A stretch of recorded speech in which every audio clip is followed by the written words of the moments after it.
E aí, quando surge esse momento mais profissional da tua vida? Porque você trabalhou, inclusive trabalhou como músico de outras bandas antes de entrar pro Angra ou não? Sim, sim. Você trabalhou Dominó, vi você falar, não é? Me conta um pouco dessa. Boys Band. Não, eu tocava, teve uma banda... Cara, quando foi, assim? Eu tava com uns 17 anos, aí... Sei lá, alguém ouviu que eu tocava bem, já não sei, que eu nem sei se tocava bem. Mas tinha o Edu Ardanui, super guitarrista, que é uns anos mais velho que eu, e já tocava numa banda que chamava A Chave do Sol.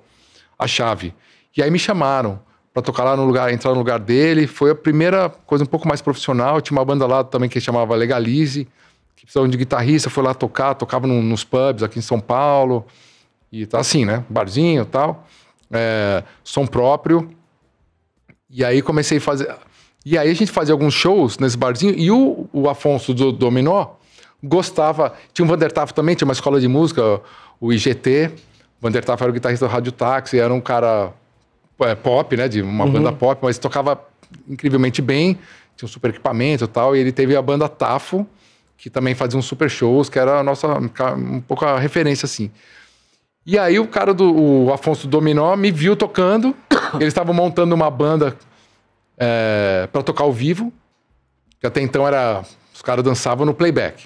Tudo. Era o programa do Gugu era tudo playback. Aquela coisa que já vinha da tradição chacrinha do Brasil, né? Sim. Playback. Eu colocava uma bateria, né? Com a caixa o cara comprar seu bumbo, assim, fazendo virada. Porra, mano. Que épico. Tipo, essa fase aí... Aí eu acho que veio uma banda, o Polegar, que eram os caras... Que tinha o Rafael Ilha lá. Que os caras tinham instrumentos. Aí deu não era só os caras dançando. E aí o Dominó resolveu então fazer, eu acho que tinha um lance, vamos fazer uma banda de verdade, com os caras tocando mesmo. E o Afonso gostava, foi buscar uns músicos que estavam na área ali, que ele achava que tocava bem e tal, né? E aí eu fui convidar, fiquei 1 ano mais ou menos, foi legal pra caramba, porque foi a minha primeira experiência profissional mesmo, né? De tocar num palco. Sou amigo dele até hoje, né? A gente fala e tal, porque é super cantor, né? E a gente pôde viajar e um pouco essa vida do músico de ficar em hotel e pegar voo e tocar em lugares grandes, né? Tocava numas feiras, nos eventos. Fazia sucesso na época. A gente tá falando de quê? Era músico. Começo dos anos 90, é isso? 91.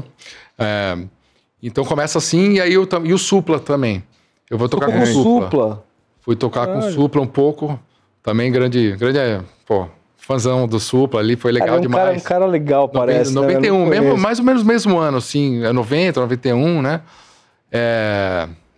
A gente ensaiava lá na casa do Suplicy, da Marta Suplicy. Ele é um cara que toca todos os instrumentos também, mais ou menos, né? Supla, ele é batera, né? Ele é batera. Originalmente é batera.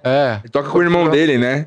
E o João. O irmão dele no violão e ele na batera fazendo um de batera bem diferente, assim. Exato. Um então eu toquei ali, né? E ali começa o embrião do Angra. Fita demo ali. E aí teve também, que eu acabei esquecendo de falar, o Rafael Bittencourt, né, do Angra. A gente teve uma banda quando a gente tinha 17 anos também. Então é que o pessoal fala, não, tem um cara que toca bem lá em Perdizes. Não tinha internet, não tinha nada, né? Tipo, tem um Rafael, cara lá em Perdizes. Boca a boca. Boca a boca mesmo, porque o Rafael era do Morumbi, os outros caras de Jabaquara, sabe? Tipo, do outro lado da cidade, né? Pra quem não é de São Paulo, mas é tipo do outro lado da cidade. Linha do metrô, tipo, né? E nem existia muito metrô, né? O Jabaquara tinha. A gente depois de ensaiar. Linha azul mais antiga, né? E aí, tipo, então os caras, tipo, o Marcos, que já era o cara um pouco mais velho, que tinha carro, os caras foram lá na minha casa, tocaram o interfone, desce aí e tal, sabe assim? Caralho, do nada. Tipo, muito analógico, Descobri que você toca bem. Tipo, falaram que você toca aí, você é o guitarrista, não sei o quê. A mãe do cara atendendo, assim, quem é? Tá ligado? Tipo isso, Tipo isso, analógico total, assim. E aí eu lembro, eu desci lá, falei com os caras, né? Tipo, quem são os caras, né? Eu não ia chamar pra subir, né? Aí, não, a gente tem uma banda aí pra você entrar e tal. Tudo com 17 anos. Essa coisa que todo mundo tinha vontade de ter banda, né? Eu acho que hoje em dia tem menos esse Tem, cara. Isso daí também, cara. De ter uma banda, né? Todo mundo Instagram, molecada prefere sobre mim, né? Foda. É uma coisa social media mais sobre a pessoa, né? Sim. E a pessoa consegue, de repente, chegar em vários lugares por conta própria, né? Sim. E também, talvez, a dificuldade de relacionamento, que banda não é fácil, né?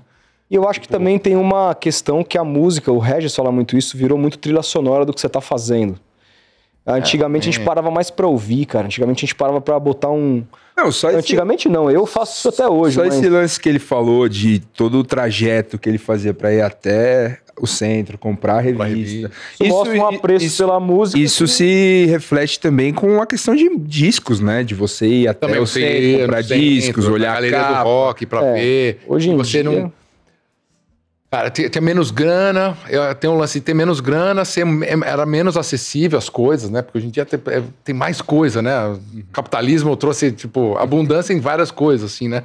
Para quem pode pagar, obviamente, né? Claro. Mas você tem mais coisas do que era, né? E você ia lá no centro, poder comprar um vinil por mês, sabe? Assim, eu tinha o lance da escola, né?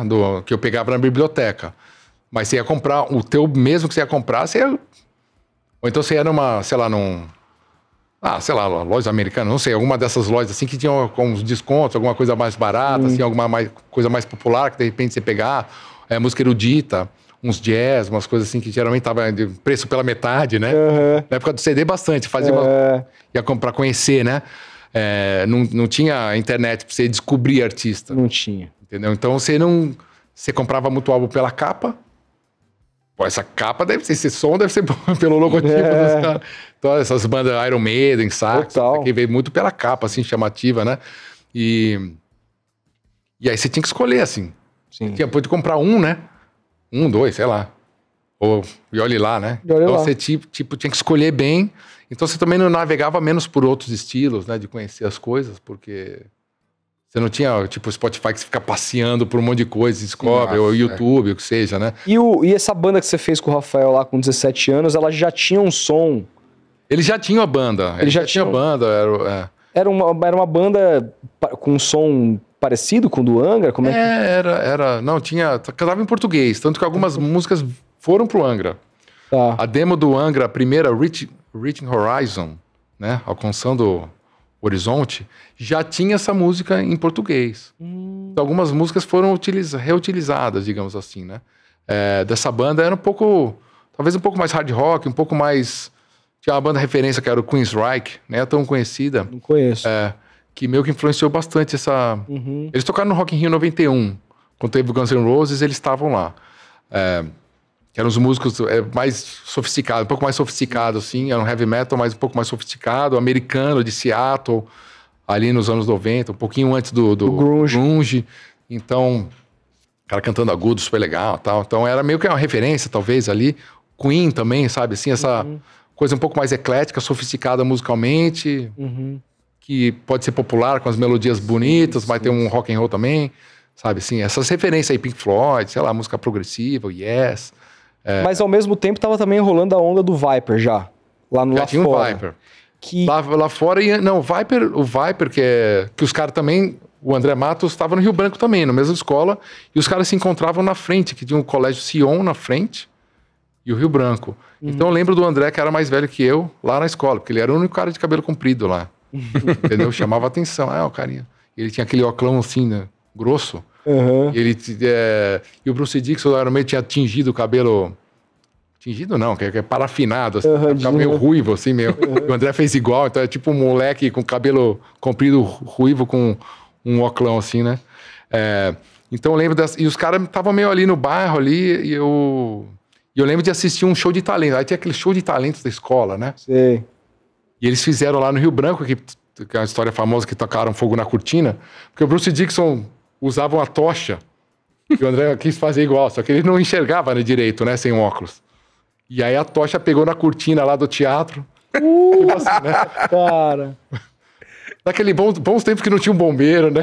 Nossa. Checando as coisas, né? Então o cara podia acender uma tocha, um moleque no meio do teatro. Foi assim que a Boate Kiss foi pro caralho, cara. Se você pensar umas coisas que aconteciam, né? Cara. Tipo... Os caras da Boate Kiss que fizeram isso, cara. Era na banda acenderam o coisa dentro, o teto era de esponja, cara.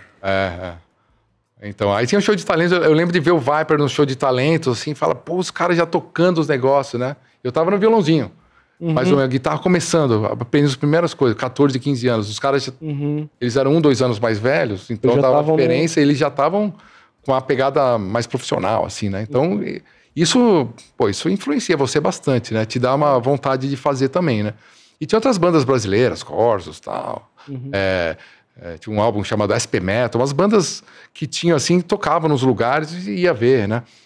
Assistia, às vezes, sei lá, no Ibirapuera, de graça. Tinha alguns eventos, assim, que tem até hoje, né? Imagino. Feito pela prefeitura, né? Tipo, virada cultural, alguma coisa do tipo, assim. Ia ver os caras tocando. Eu lembro de ver um show no Palmeiras. Também teve no Palmeiras, no salão de festa.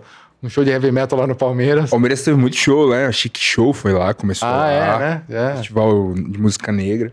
Começou lá no Palmeiras. Pô, era velhos tempos. Eu fui sócio, né? Te falei do Palmeiras. Nessa época dos anos 90, assim. Puta, é legal que eu ia no jogo do... Eu lembro de assistir um jogo... São Paulo meteu uns 4 ali no Palmeiras, 4-1, 5, sei lá. E aí eu ia na segunda-feira que eu era, sei lá, nadar lá no Palmeiras e dava pra assistir o treino, né? Os caras treinavam no campo lá. Ficava no campo e você podia ficar sentado na arquibancada assistindo o treino, né? Não Isso é inimaginável. Inimaginável, né? Então eu lembro, tipo, de ficar vendo o treino no dia seguinte, assim, os caras tiveram lá, levaram uma sova do São Paulo. Eu ficava quieto ali, né? Mas era legal de poder ver o treino dos caras, assim, né? Tudo liberado, né? Assim, legal demais. Outra época, né?